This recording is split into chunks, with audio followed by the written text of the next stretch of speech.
మీరు రీసెంట్ గా నాకు ఒక కొడుకున్నారు సాంగ్ చేశారు కదా, దాంట్లో అయితే అసలు ఇన్ని రోజులు మౌనిక ఒకలాగా ఉంది, దీంట్లో కొత్తగా మంచిగా కనిపించింది. వాళ్ళ కాస్ట్యూమ్ డిఫరెంట్ గా అంటే వాళ్ళ ఆలోచన విధానం కొంచెం వెరైటీగా ఉంటది. ఇప్పుడు నేను చెప్పాను కదా, ఒక్కొక్క మాస్టర్ ఒక్కొక్క స్టైల్ ఉంటది. ఒక్కొక్కరిని ఈ స్టైల్లో చూపెడదాం అనుకున్నప్పుడు చూపెట్టగలుగుతారు. అది ఏ మౌనిక మాస్టర్. బ్యాక్ వచ్చిన తర్వాత 2 సాంగ్స్ లో మంచిగా కనిపించినావు. అంటే ముందు ఎంత ఫేమ్ ఉందో ఆ ఫేమ్ మళ్ళీ వస్తదేమో అని ఈ సాంగ్స్ లో నాకు అనిపించింది. ఏది వన్నెలాడి ఉన్నా ఇంకా నాకు ఒక్కొక్కరు చాలా బాగా చేస్తావు మౌనిక. అసలు నీ డాన్స్ అసలు కాళ్ళు నొప్పులేవా, నాన్ స్టాప్ అలవాటు అయిపోద్ది అంతే.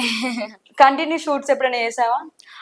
ఒక్క రోజు కంటిన్యూ అంటే కంటిన్యూ అసలు ఒక రోజు ఒకసారి అయితే 1 వీక్ కంటిన్యూగా అసలు ఎటు పోకుండా మళ్ళీ 1 వీక్ ఒకటే దగ్గర కాదు, నాకు డిఫరెంట్ డిఫరెంట్ ప్లేసెస్ అయితే నైట్ టైం బస్ జర్నీ అటు ఇటు వెళ్తూ చేస్తా. ఓకే. లాంగ్ జర్నీ ఉన్నప్పుడు ఎలా అంటే ఇది కంప్లీట్ అయ్యేసరికి నైట్ అయిపోయింది అనుకో, అంత లాంగ్ వెళ్ళలేవు కదా, అట్లా ఏమైనా పోస్ట్ పోన్ అయిన షూట్స్ ఉన్నాయా? ప్రొడ్యూసర్స్ ఎవరైనా సీరియస్ అయిన సిచ్యువేషన్స్ కానీ ఏమైనా ఉన్నాయా? అలా ఏం కాలేదు కానీ ఒక్కసారి నేను ఒక షూట్